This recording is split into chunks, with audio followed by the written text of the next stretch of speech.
Liberty Blue Rangers Podcast. With Andrew Chelby and Nick Zararis.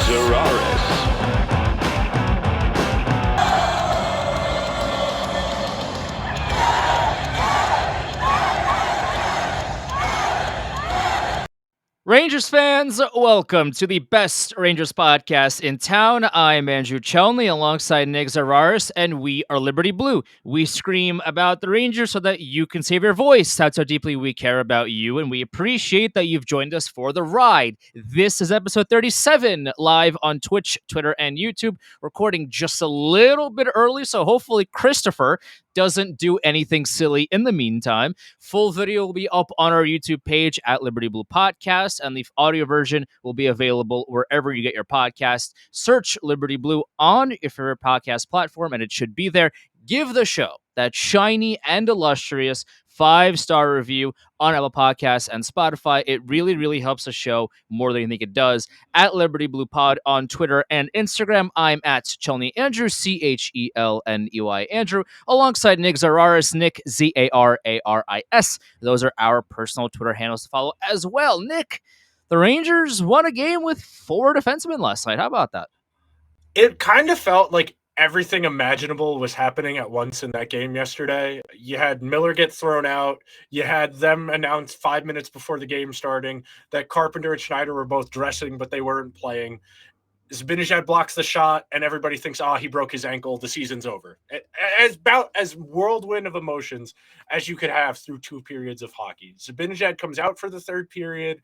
They win the game. He scores a goal. He scores a power play goal. Right. Everybody takes a deep breath and looks at, okay, the losing streak's over. Zibanejad is fine, relatively speaking. He probably woke up sore as hell this morning. But because you know how tight your skates are tied, so you're not really thinking about it. And then, God knows what Lindgren's arm might not be attached to his body anymore, but he still might play on Wednesday against the Flyers. So it's interesting that you say that, because if you take a look at the video that the Rangers posted post game of them giving the hat to Jacob Trouba, you could see Lindgren in the background. He had no sling.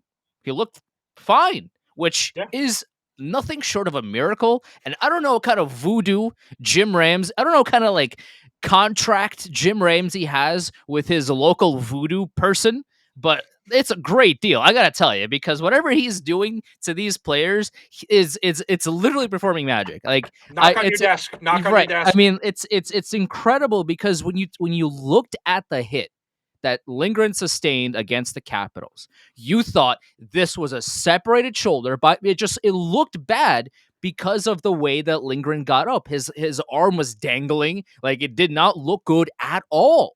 So the fact that he basically, like 8 seconds after that, essentially, was in the locker room with no sling and he looked fine is nothing short of a miracle. And now again, we don't know how long Lindgren's going to be out. He was in a sling after the Capitals game. Apparently he didn't have it on last night, so we don't really know how long he's going to be out for.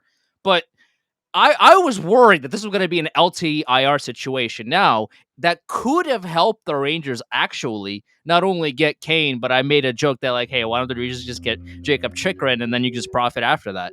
Activate Lindgren for the playoffs, off you go, off to the races. Doesn't look like that's happening. Looks like Lindgren's going to be okay. And by all that counts, looks like Patrick Kane is going to be a Ranger for better or for worse. So there you go. Yeah, they would not have done the roster shenanigans of the last 3 days if they were not getting Patrick Kane. This is going to happen. We all know it's going to happen. We don't know what the terms are, what the Blackhawks are going to be getting in return from the Rangers. Everybody's operating under the assumption they're going to be getting maybe an Arizona iced tea and a honey bun at best. They are not. The only reason the Rangers are doing this is because Kane only wants to go to the Rangers. Yeah. You could tell based on the way the Rangers cap situation was last week that they did not think that this was going to happen. If it was, they would not have rostered this many players. They would have tried to accrue the space a little bit earlier. You could tell that when they traded for Tarasenko about, 3 weeks ago now, about 2-3 weeks ago now, that they thought that was their move. move. They were not being particularly diligent with paper transactioning on off days, sending Schneider down, which they could have been doing for the past month, and they could have traded for Kane probably by last week if they had done that. But this kind of just fell into their lap. And that's really the only reason the Rangers are in on this. And we can discuss the merits of acquiring Kane and if he solves anything or if he's just kind of more of what they already have. But for all intents and purposes, it just kind of speaks to how weird this entire situation is. You can't really describe anything like this ever in the NHL, at least. This kind of stuff has happened in the NBA a couple of times where guys have been like, I'm only going to one team, so either trade me or I'm just going to sit out. That's happened a handful of times, but that really hasn't happened in the NHL before. And the Blackhawks don't have a choice.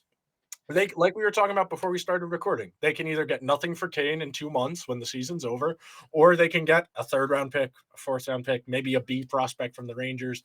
And that's it. That's really all they're going to get here.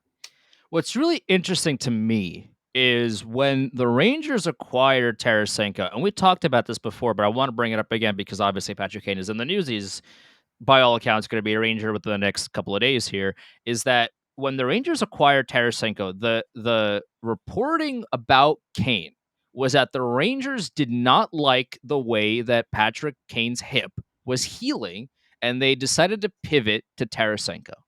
What changed in the past 2 to 3? He scored a couple goals in 2 weeks. I guess. What changed specifically about his hip that the Rangers decided to go, okay, our worries don't matter anymore. Patrick Kane is well enough to play. I understand the price change, and I understand all of that. But from a health perspective, when you say to an organization, hey, we don't want this player because we are worried that he might literally not be healthy enough to play, and then 2 weeks later say, we're all like, we want this guy because he wants to come here. He's been a bona fide star. Therefore, we want him. What happened over the course of the past 2 weeks that has made the Rangers shift so dramatically in the way they view Patrick Kane's hip? I'm not talking about him as a player or as a person or how he fits on the roster. I'm not saying anything about any of that right now. Specifically about his hip, because it was reported by verified sources that the Rangers were afraid of Patrick Kane's hip health. What has happened over the course of the past 2 weeks that has basically reverted that? Did he heal his hip? I doubt it. So what happened? Okay, so my assumption is Kane has been hot dogging it for the better part of 2 seasons now. The Blackhawks are not a particularly good team. He's there to get his points on the power play, float, occasionally chip in. When he wants to try, he can look better than he's played the last 2-3 seasons. I mean, I went and looked at it earlier today. The other team has scored, I think, 55% of the goals over the last 3 years when Kane is on the ice. And don't worry, Kane had 94 points last season. He also had a minus 15 goal differential in that time. He had 94 points. So you can operate under the assumption that he hasn't been given the best effort for most of this season. And then he saw, the Rangers aren't going to trade for me. Okay, I actually need to put in a little bit of effort here to get out of here. That is my assumption, that he had the 2-goal game last week. He had a hat trick last week. He almost scored the 1 goal against the Leafs that got waved off as time expired. My assumption is the Rangers thought he was hurt, and he probably is playing with a nagging hip injury. And we are all operating under the assumption that is the case. Maybe he's just been really lazy for quite a while. And I do think that's part of a lot of these undercurrent conversations of, well, if he had 94 points last year, why are his analytics so bad? Because he doesn't try. And there is a real discussion about the merits of bringing somebody who thinks it's okay to coast for the better part of 2 seasons into a team that expects to win a Stanley Cup. The teams that think they can turn it on and off, those are the teams that struggle. Kreider said it after the game against Washington. We think we can just show up and win some days, and that's not the case. I don't know what bringing somebody with that attitude into this group is going to do. I don't know what the thing about Patrick Kane, and we've talked about this ad nauseum for weeks and weeks now, and it comes down to this: at a certain point, the Rangers by all accounts, by everybody that I've talked to, and from other verified sources as well, is that the Rangers aren't going to give up a whole lot to get Patrick Kane. The reason being is that Patrick Kane has a no move clause, so he is very much 100% in control of where he goes. And by all accounts, Patrick Kane only wants to go to the Rangers. The Dallas Stars are interested in him. There are other teams that are interested in Patrick Kane. Patrick Kane only wants to be a New York Ranger right now. So for the Chicago Blackhawks, they're in a bind. Either they hold on to this man and in 2 months when the season's over, they let him walk for nothing, or they get a modicum of some kind of tangible benefit from the Rangers Honey bun in Arizona. In exchange, that's right, in exchange for Patrick Kane. Those are their two options. Patrick Kane has deserved his no move clause. He's carried this team to Stanley Cups, and he's had so many points and all of these things. Again, his off ice and his demeanor aside, we're not talking about that right now. His on ice stuff, he's done great things for that organization. They gave him that no move clause, and now he's showing it off. He's flexing. He's hey, I want to go to this one team, and if it's not them, it's nobody. And now I'm just gonna walk in 2 months. So for the Rangers, they don't. Brendan Othmann is not going to be a Chicago Blackhawk. I don't know how many times I have to say this.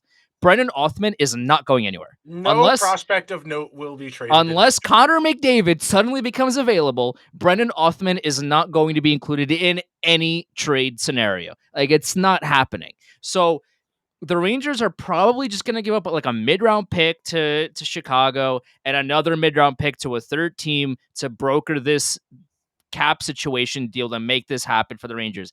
They're not giving up Brendan Othmann. I thought originally that the Rangers might have to give up Brett Berard, but that isn't to my understanding isn't happening either because Patrick Kane only wants to go to New York. Now, if Patrick Kane was like, I want to go to New York, but also if Dallas wants me, I might go to Dallas. Then the Rangers would have to be like, okay, we actually have to present a real offer. Yeah. But because he only wants to come here, the Rangers could say, here, we're halfway through this sandwich. How about we give you the rest of it for Patrick Kane? Because if you don't want this sandwich, you're not getting anything. Yeah. The Kane stuff is it's been really just kind of miserable for the last week and a half. At this point, you're not going to convince anybody who thinks he's going to help that he's not going to help. And for the people who very realistically live through trauma every day related to things that Patrick Kane has been accused of, it's an uncomfortable situation for those people.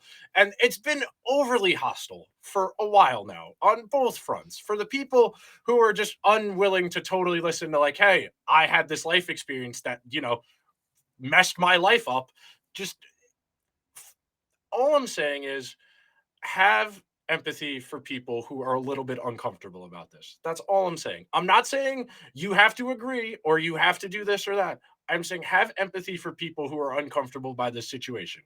I am one of them. I feel that the Rangers are throwing away all of the stuff they've preached the last couple of years about character and leadership by bringing in somebody who spent the last 2 seasons coasting on a bad team because he didn't think it was worth trying, who defended Stan Bowman and John Quenneville when they both resigned their jobs last fall, somebody who's been accused of some really bad shit, pled down from an assault charge to some petty robbery thing. And then somebody who I want to say, in 2009 or 10 at the Blackhawks Halloween party, he did blackface because he was Scottie Pippen for Halloween. So this is not somebody who has the best decision-making skills. We all are in agreement on that. For some people, that hockey is just a hobby. They don't want to think critically about it. They don't want to reflect what liking a certain team means about their morals, that kind of thing. Okay. I'm not one of those people. This entire situation has been very weird for 2 weeks now. And for the people who are uncomfortable, sorry you're getting a lot of shit that you probably shouldn't be getting over fucking hockey. The thing about Patrick Kane that a lot of fans that just blatantly, want him on this team and don't care about any other stuff is that you play too much NHL 23 because the problem with disregarding a large portion of Patrick Kane is that you are disregarding his status in the locker room, how players feel about him, how coaches feel about him, how people in the organization view him as a person. So yeah, I mean, he's he's been a good hockey player for his career, sure, but you can't just say he's great on the ice and it doesn't matter what he is off the ice. That does not, you can't say that when hockey is a human being sport played by human beings and not just people that you can plug and play in your on your console version of NHL and call it a day. You can't just put him on the first on second line and then just simulate to a Stanley Cup win. That doesn't happen. This is reality we're talking about here. How team leaders view Patrick Kane, how Kane behaves himself off the ice, how all of these dynamics happen is important to every single aspect of this organization moving forward. Clearly, the Rangers want him enough and think he's going to be a good fit and all that. That's fine. That's one thing. But How it actually works. once he gets to New York, how are the leaders of this team going to handle Patrick Kane? How is Patrick Kane going to handle being a part of this leadership group? How is he going to handle being in this media environment where people are going to ask him the tough questions? Hopefully, maybe. You never know, but I have high hopes that somebody somewhere down the line is going to be a little bit tougher on Patrick Kane than people have been in Chicago. So this is all very important. You can't just say we're getting Patrick Kane, the player, end of sentence. No. That's not how reality works. You are getting Patrick Kane, the hockey player, but also all of this other stuff that not just we know about. Oh, you bet every single player on the Rangers roster has already done their studying as to what kind of person and player Patrick Kane is. They've been well aware of this trade for weeks now. Braden Schneider and Ryan Carpenter, you don't think they know why they're not playing? Of course they know. Like, this is, the players are very well aware of the mechanisms of what's going on behind the scenes. They have done their research. So now it's all a matter of, okay, well, you're getting Patrick Kane. Now, how is this all going to work? We're hoping for the best here. That's the thing. Yeah, We're hoping sure. for the best, but we feel obligated to talk about this because we have spent extensive time on the show since we started last June. That hockey is about being inclusive. That what makes hockey fun is having people to share the experience with, and the more people that feel welcome, the better. So felt obligated to touch on this for a few minutes here. But talking from a hockey perspective, I do not understand the fit beyond the name, which is what you were getting at before. And speaking to the NHL mindset of just get as many good players as you can and see what happens. Because the Rangers over the last, I'd say 2 to 3 weeks, have not been playing great defensively. And that includes the forwards, and specifically the forwards because Kane is a forward.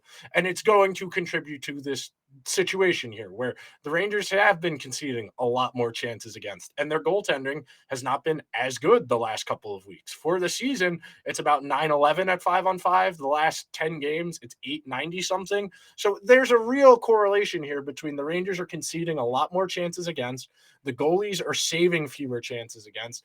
The only thing that saved them and why they were on that winning streak before the 4-game losing streak is during this 10-game stretch, they had the best shooting percentage in the league of 11%. So you can get by with an 890 something save percentage if you're going to shoot over 11% at 5-on-5. That's not going to be the case long term, though. Especially in the playoffs. Correct. But something we can give them a little bit of credit for since Tarasenko has gotten here, the power play has been a bit better. They're up to 10th. For most of the season, they've been 17th, 18th, 19th. They've gotten up to 10th over the course of the last 2-3 weeks. That is encouraging. Right now, the Rangers need to find a way to get the goaltending, the offense, the forwards, and the special teams all going at the same time. Because for stretches this season, you've been getting 2 out of 3 at best. You haven't gotten everything working all at once for any sustained period of time here. They've had individual games where they've been able to do that, but they haven't had a good 3-week stretch where they're controlling play at 5-on-5, the goaltending's been lights out, and the power play is scoring at 23, 24% of the time. There's plenty of time to get this right. It is still February. They're going to add Kane either Tuesday or Wednesday, depending on how the money works out. There's plenty of time to get that stuff right. I'm still not entirely convinced Patrick Kane solves the issue at hand here, which is that they have one defensive pair that is on the ice for more goals than they're against.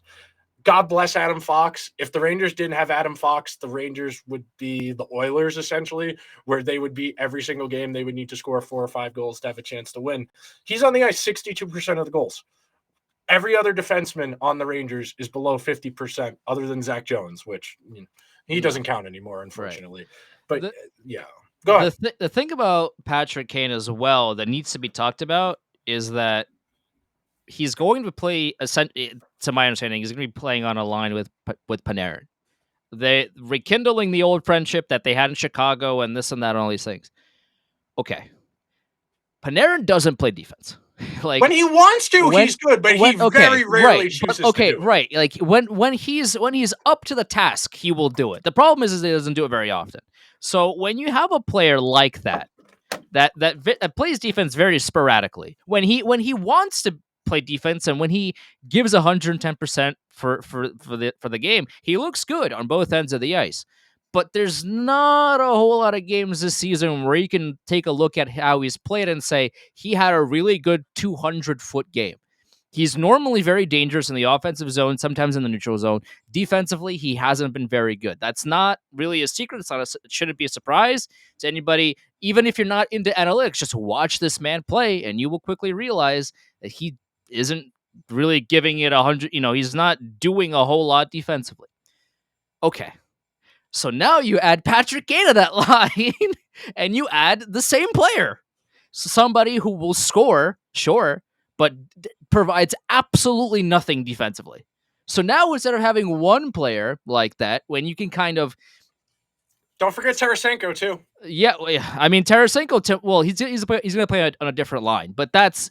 But speaking to the point I was making before about the forwards not contributing defensively. Yeah. Even if he's playing with Zibanejad and Kreider, I mean, we still need more defense from the forwards. We need, the Rangers need players that can defend. Like, it's not a... I'm not asking for 12 Patrice Bergerons. That's not going to happen. But somebody who can score that can also at least sometimes prevent the puck from going in your own net is very important, especially come playoff time. And for the Rangers right now have Tarasenko, who I tweeted about this last night. Like, he's been kind of quiet for long stretches of times. Like he's had good moments here and there for sure. He's been very passive. He hasn't been shooting a lot. He hasn't been in great spots. He's been good on the power play because he hasn't scored really, but he's in a good spots on the power play, which is opening things up and getting Trocheck off of that first unit, even in the intermittent times they've done that, has helped the unit out immeasurably. It's part of why they've gone from 17th to 10th over the last 2-3 weeks is the fact that Tarasenko's out there on that first unit, and they have somebody on their forehead. They have two guys who can shoot the one-timer on the ice at one time, and that's making everybody else on the ice more dangerous. The problem with Kane and Tarasenko and Panarin is it's great you can score a ton. But if the other team scores more than you do when you're scoring a ton, you are the Edmonton Oilers. Yeah. You lose. It's great if you score 4 goals, but if the other team scores 5, you lose. Mm-hmm. The Rangers have had this issue all year. Going back to the early parts of the season, when they were playing Lafreniere on the offside with Trocheck and Panarin, they were generating a ton of offense. They were generating so much offense, puck wasn't going in the net. They were conceding a ton defensively, but they were still generating more offense than they were conceding. Can the Rangers find a way to have both things at once? Can we get a ton of volume and just less concede less than you generate? You don't need to be shut down, lockdown, but you need more than what you're getting over the last 10 games. Because I wrote it down here. Over the last 10 games, they're conceding exactly as many goals as they're scoring. 3.13 per 60 minutes at 5-on-5. They're conceding that many and scoring that many. The other thing that's a little bit concerning is they are playing a lot more open-ended hockey. They are going up and down. They are trading chances. And they're not well suited to do that against the better teams. No. That style of play is fine against Ottawa. That style of play is fine against the teams that are poor defensively. Against the Devils, the Bruins, the Leafs, you're going to get run out of the building in a track meet against those teams. And the Rangers need to be better defensively. And it's on everybody. It's not just the defensemen. It's not just the forwards. It's everybody needs to be better defensively. The thing about the track meet style that will differentiate the Rangers from the Oilers is that the Rangers actually have a goaltender. The Oilers don't have anybody that can stop the puck. Like, Jack Campbell is bad, and Oilers fans will be the first one to tell you he's been bad. And the Oilers, like, that's their primary goaltender. They don't have a secondary option who's Stuart just Skinner's not awful. He's fine, but he's not Igor. He's not somebody that can just come in at any game and he drop a 50 save performance. Like, he might be able to do that every now and again, but he's not somebody that you can rely on to steal you a game. Whereas for Shesterkin, the argument, besides like the last couple of games that he's played, even though he played very well last night, like that was way more of the Shesterkin that we know him to play. Whereas the games before were a little bit shaky. He wasn't square to some shot. Like, he just didn't look very good. But last night he looked a lot better. So the argument there is that if the Rangers can continue their offensive output, their defensive issues will be masked by Igor Shesterkin. Now, the problem with that, the Rangers did the exact same thing with Henrik Lundqvist his entire career. Basically, they didn't get Patrick Kane and Tarasenko, all these things, but their argument was the Rangers don't need to have this incredible defensive scheme because Henrik Lundqvist is here to save the day. And what came about after all of those years, as Lundqvist tried so hard to carry this team to a Stanley Cup win, he has no rings. My fear is that the Rangers are doing this all over again with Igor, and that they are providing no real help for him in front of his own net because, hey, Patrick Kane can score you a goal. Can we make the entire team out of Adam Fox? That would solve the Rangers' problem. Sure. Let me just boot up the console real quick. Let's make that creative player go. That's really the formula for the Rangers here. I was talking about this the other day with my uncle because my uncle's birthday's coming up and we were talking about going to a game and he's like, "Do you think?" I don't think Patrick Kane's really going to help because they give up too many goals. And I said, I agree with you. And he goes, "This feels very like 2003." He's like, this kind of feels like when they brought in like Bure or Lindros, like at the end. Like, Kane's playing better than those guys at that point. Like, he's still close to a point per game player, but it feels like chasing the name as opposed to trying to find a guy who fits perfectly. And part of that, I think, like to your point about not learning your lessons, is I don't think the Rangers ever learned the right lesson from all of the mistakes during the Henrik Lundqvist era. You think about how quickly that unraveled. Well, how did it unravel? They gave bad contracts to old, slow defensemen. Right now, they have a captain who is probably their worst regular defenseman. I would argue that Braden Schneider, Fox, Lindgren, and K'Andre have all played better than Trouba this year. Sure.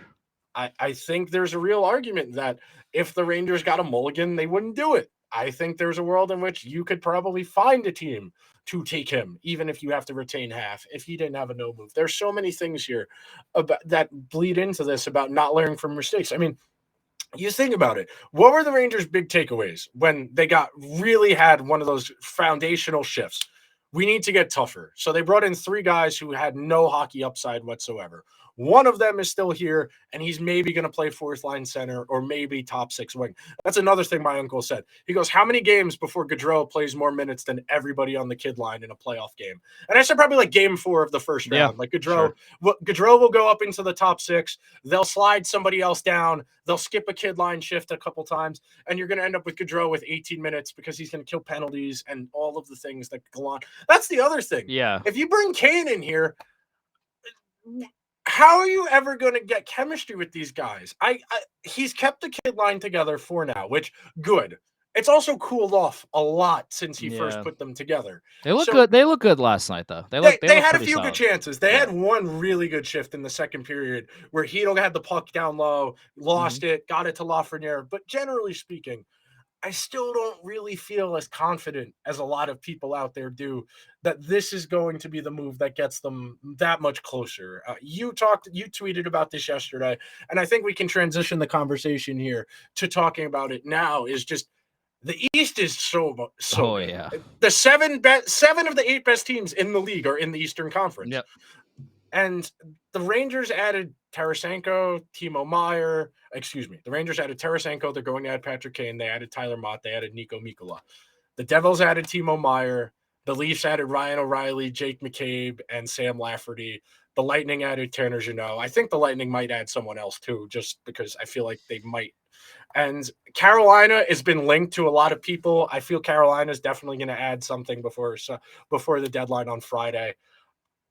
For what it's worth, also, I was told the Hurricanes were very much into getting Timo Meyer, but essentially Mike Grier kind of priced them out of it. Which for New Jersey, like, it was great because they kind of, I don't want to say they stole Timo They Meyer didn't from give San up Jose. anything great. That They didn't give up anything they great. didn't give up a Dawson Mercer or an Alex Holtz. They didn't give up a real big blue chip to get one of the best forwards in the NHL. And again, the Toronto Maple Leafs remains to be seen whether or not they actually win a playoff run for once. But the thing about the Maple Leafs right now is that Dubas doesn't care what he gives up. It doesn't matter. And by the way, the Jake McCabe trade, we talked about this before we started recording. Jake McCabe is a tremendous defenseman because if you put up really good analytics on a team that is a dumpster fire, then you're probably a really good fit on a playoff team. And he essentially didn't give up too much to get somebody like Jake McCabe. Now, Sam Lafferty is a guy who is one of the hockey players in the NHL, that's for sure. So Sam Lafferty is probably going to slot in, and somebody like Alex Kerfoot is going to be on his way out because of cap reasons. But Jake McCabe is a really solid defenseman. And for the Maple Leafs, it's Kyle Dubas' last shot. It's Dubas's and Sheldon Keefe's last shot. So they both know that if they don't bulk up their team and actually win a playoff round, that's over for both of them and potentially over for a good chunk of the core on the Maple Leafs roster. So the Maple Leafs got a lot better. The Devils got a lot better. The Bruins got a lot better. These teams are getting so deep and so good at every position that it's going to be an absolute bloodbath. And the West looks very weak in comparison. The West, like every big Ivan strong Barbashev's not moving the needle for you going to Vegas. every strong team that you are terrified to play against is located in the East. I can make a case that the Rangers could beat any Western team that is currently in contention. Even the Winnipeg Jets, even the Winnipeg, if Connor Hellebuyck doesn't save 99 high percentage shots again, the Rangers would win that game easily, right? Like, you can make a case that the Rangers could win 4 out of 7 games against any team in the Western Conference. Can you make that same argument against the Eastern Conference? No. I would say no. Talent-wise, I would say the Rangers are probably the 5th best team in the Eastern Conference. And that's maybe being a little generous, but I think Boston is more talented. I think Toronto is more talented. I think the Devils might be more talented, but then you get to the back ends and the goalies, and it's a little bit close. Yeah. So if you want to bet the Devils, okay, maybe not. If you wanted to say Carolina, no. I would say the Rangers are more talented than Carolina. But you really want to avoid falling into playing the Devils in the first round. It's probably going to happen. The Rangers need the Devils to pass the Hurricanes, because if the Rangers play the Hurricanes in the first round, I would feel reasonably okay about that. Not a lock, not a guarantee, not safe or anything, but that is the best probable matchup the Rangers could get without winning the division. Because if they win the division and then they play the Islanders or the Penguins or the Sabres or the Panthers or whoever's that first wild card is, okay, the Rangers have a decent chance against them. But the Devils make me very nervous. Meyer and Jack Hughes, or Meyer with Heischer, that's the thing, man. You add a Timo Meyer, who's one of the best, if not the Timo Meyer is probably the second best power forward in the entire league. You add him to a team that's already dominant at both ends and is pretty tight defensively, tight enough to the point that they've had basically replacement level goaltending all year, and they're this good. That speaks to just how quality the Devils are at forward and on the back end. And they added the best player available at this deadline. There's not really a question. Meyer is the best player that's getting moved. There's nobody else that's really particularly close. If you wanted to say Ryan O'Reilly's the next tier, sure, but Kane and Tarasenko, no. Horvat is a tier below Timo Meier. Nobody else is on Meier's level that's gotten moved or will get moved. Are you not aboard the Jeannot train? Does that not move the needle for you? Well, I joke, but like the thing about what we're talking about is that we're not here to sugarcoat. We're not here to be like, oh well, Patrick Kane's the solution, and everybody just plan the parade now because Rangers are going to win. Like that's not what we're here for. We are here because this is the most objective Rangers podcast out there. We are here to provide the factual evidence and provide the hey, like let's take all of this data that we have, all of this data, the information, all the factual stuff that we have, and let's make that into one cohesive conversation. Like that's what we're here for. And if you're a Rangers fan and you only want to hear that the Rangers are the best team out there, regardless of who the Rangers are rostering, then we're not the show for you, because we live in reality and we have to look at what other teams are doing and how, like, because that all impacts the Rangers. Come playoff time, all of these decisions are going to be played out. So come first round, if it's the Devils and the Rangers, and the Devils are throwing out a first line of Jack Hughes and Timo Meier and all these guys, like, yeah, you can make the argument that Zibanejad and Kreider are also very good players, and they are, but in a track meet against the Devils, that is something that I am very much concerned about. I think that if the Devils and the Rangers get into a 7-game series track meet, the Devils are going to win 4 of the 7 games right now. With Kane or without Kane, that doesn't change for me. And that's a scary thing. But again, hockey is a strange, silly, stupid, weird, great sport where anything can happen because puck luck is something that no other sport has as much of.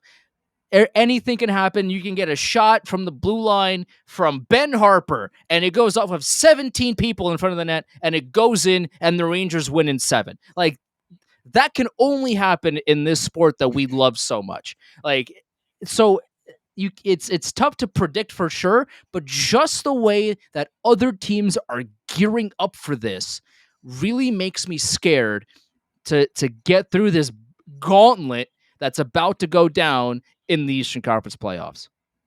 You have to think about it like this. You are going to play the Devils or Carolina in round 1. You're going to play the other one of those teams in round 2. And if you get to the conference finals, you're going to play Tampa, Toronto, or Boston.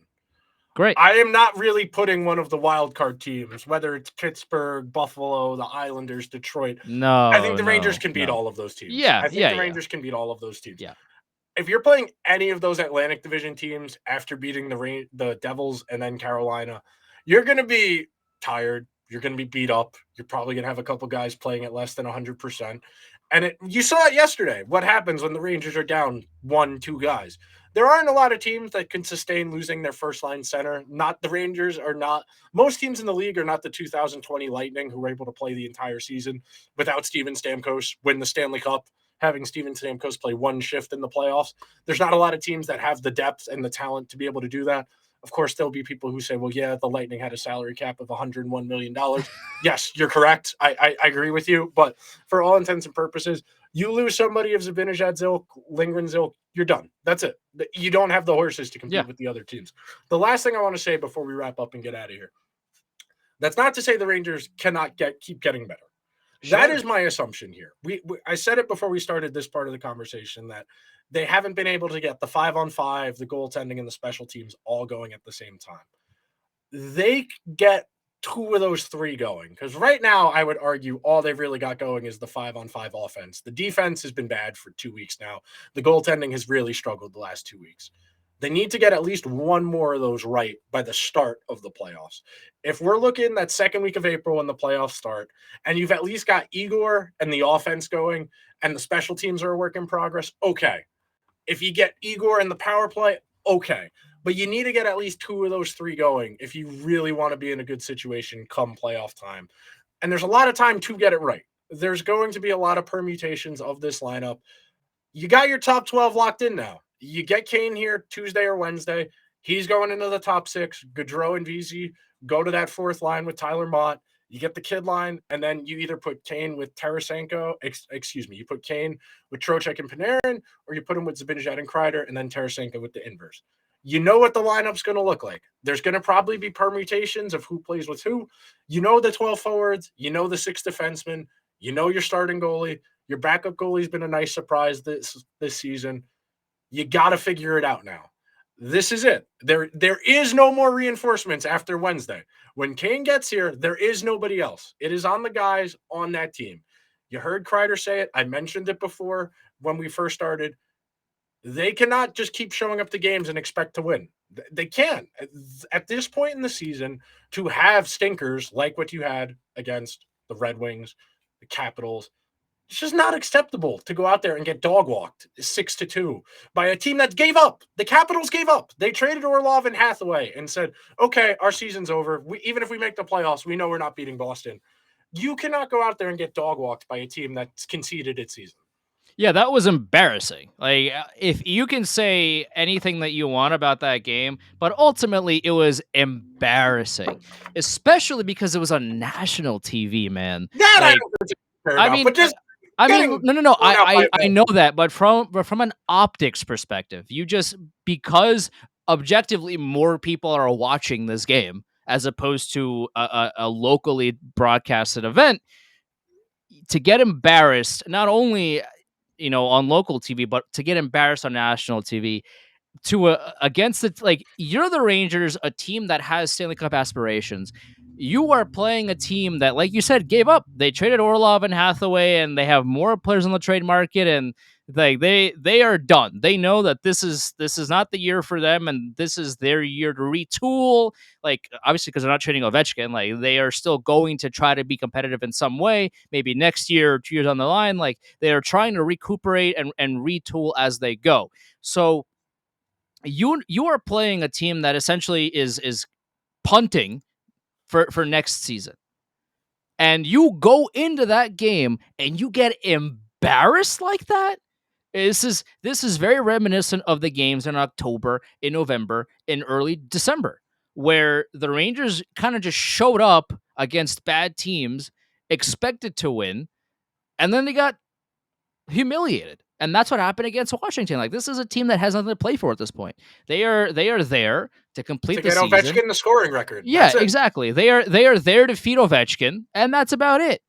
And you get embarrassed by a team like that, and not only that, you get Lindgren hurt on top of that. Like, it's a bad sign. It's a red flag that this is still happening. We are essentially 4 minutes away from this being March. The playoffs are in like 6 weeks, 6 to 8 weeks. Like, we are rapidly approaching playoff season. The fact that the Rangers can still come into a game and play like that is very concerning. And you might hear this and you say, "Oh, we're being naysayers and this team is okay and all these things." Well, we're basing this on reality. If this was a game that was happening in November, it'd be one thing. We're almost at playoff time, guys. Like, this is it. The deadline is in a week from now. Crunch time is now, and the playoffs are very soon. The Rangers still having these issues is a problem. It is a red flag, whether you want to admit it to yourself or not, but this is a problem. You don't see the Boston Bruins playing a team that isn't expected to win anything, and they lay an egg, right? The Boston Bruins aren't doing that. The best teams in the NHL are either doing it not at all or very rarely. The Rangers do it a fair bit, and that is concerning, whether you want to admit it to yourself or not.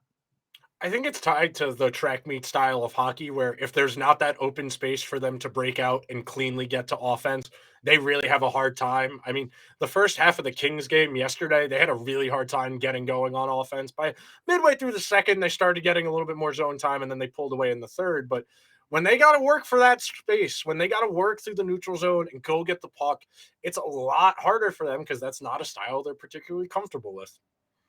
It is something that, and again, like, It's been years of this too. It not has just been years of this. Now, it's difficult to be up here and say, oh well, if I was Christopher Drury, I would have done this, blah, blah, blah, blah, blah, blah, blah, because we're not talking to general managers, right? Like at the end of the day, we don't know. I'm sure Drury has had conversations with other GMs about other players and has done his due diligence,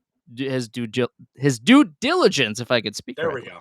go. There it is. Like, personally, I would much rather. Now, again, I don't know what the price is for somebody like Jacob Chikrin, but personally, to shore up the defense, I would have liked Jacob Chikrin. I understand that the price to get somebody like Chikrin is way higher than it is to get Patrick Kane right now. However, Jacob Chikrin has been a phenomenal defenseman his entire career on some pretty bad Coyotes teams.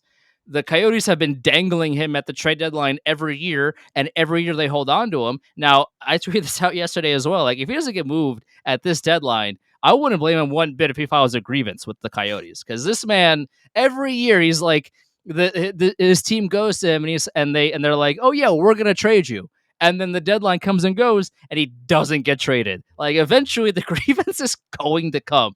So the Coyotes might be overplaying their hand a little bit. So if I was Drury, I'd be like, hey, what would you like? Let's have a conversation. And if we should, the third team and all, like, have that same kind of system in place. But the Rangers, I personally think, need Chikrin a lot more than they need Patrick Kane. Vitaly Krasov, thank you for your service. Thank you for your service. God bless you. Good luck. We will miss you. You were scapegoated by Gerard Gallant for reasons that we will never quite understand.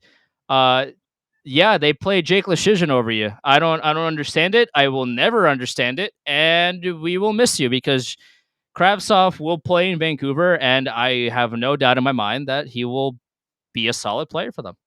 I think he'll be a solid NHLer. Probably 40 points, okay two-way. I think he's a solid third liner. Wish he would have gotten a chance, but, you can't change stubborn people's minds. Whatever. Well, Barca Goudreau is very, very much more important than Kravtsov. So he's shown everybody his Stanley Cup rings, Andrew. That's it right. Inspired them. I tweeted out his analytics earlier last week, and if you haven't seen them, go to my Twitter page at Chelney Andrew, CHELNEY Andrew. Just scroll through the media, you will see it. Barca Goudreau's analytics are atrocious. They are so bad. Because they tried using him as the magic eraser on the line with Panarin, who plays no defense. And when you are consistently getting outchanced over an extended period of time, you don't have a good shot, so you can't cheese your war a little bit with a good shooting percentage. It's really hard to generate good analytics when you're consistently being outchanced and outscored when you're on That's the true. Yeah. All right. That'll do it for this week's show. Wanted to say thank you for the 11 5-star reviews on Spotify. Appreciate you people. Thank you. Leaving reviews is very helpful wherever you do. If you're on YouTube, subscribe, leave comments, vote in the polls, do the fun stuff, the little things, stay engaged with the community. Make sure you are following the show on Twitter and Instagram at Liberty Blue Pod. On YouTube, it's Liberty Blue Podcast. On Twitter, we're live on Twitter, Twitch, and YouTube every Monday. Might do something Friday around the deadline because it's not like there's anything to report. We'll see what schedules are looking like. Other than that, it's TSN Trade Center this week is going to be the entire panel playing Uno because all the trades are going to be already done by that point. It's going to be reminiscent of... Oh, no, you're not on TikTok. That's right. You're old. I'm not. No, I'm an old man. No, because the trend in the last 2 weeks is people using the AI voice generators, having the presidents play Minecraft. So it's I have seen those on Instagram. Yeah, I have seen those. I'm an adult, in which I go on Instagram and see TikTok reels that have been popular 2 weeks ago. So there's that. Yeah, no, that's kind of the vibe on Friday. It's just going to be guys hanging out and talking and being like, so can you tell us how making a trade works? Well, you call the league office and say, we have an agreement. Can you make sure the finances work? The finances work? That's great. We're going to send you a fax right now. The only people still using faxes are the professional sports franchises. That's right. What's better than this? Guys being dudes. That's all that's all Trade Center on TSN is going to be, but at least they usually have Duthie doing something stupid. Yeah, it's fun. Yeah, but whereas Sportsnet, it'll just be like Elliot and Merrick going back and forth talking in riddles. Well, do you remember the 1979 Kachina Rangers? Why? it's the McCabe trade, and we'll get out on this, I promise. The McCabe trade was so hilarious because once again the team Leafs account, tweeted it. the team account tweeted it, and then Elliot, I think it was Elliot Friedman, he was like, Yeah. "Oh, I'm hearing that Jake McCabe is going to be a Toronto Maple Leaf." Dude, I'm so sick and tired of these people that don't do their jobs and they get paid so much money and then they pat themselves on the back by taking the rest of the day off. The Timo Meier trade yesterday was the most agonizing thing I've ever seen in my life because they tweeted out that Timo Meier was going to be a Devil, and then 3 hours went by, and we didn't have any information. Like, what is going on? Woj would have had their plane coordinates. What's going on? What a joke. What a joke. They should have Elliot and Merrick play Clue on Friday. That's what they should do on Sportsnet, and because there's not going to be any trades to report. No. James Van Riemsdyk, though, might get traded. Who knows? He at least intrigues me a little bit because he's something the Rangers don't have, but that's a moot point because Kane is coming tomorrow. That's Wednesday. right. All right, we'll see you guys next week. Be sure to be tuned in. There will be some bullshit that happens in the next week. The Rangers haven't had a normal season in like 5 years at this point. So five is a low number, but yeah, sure. Yeah. All right, we'll see you guys next week. Later.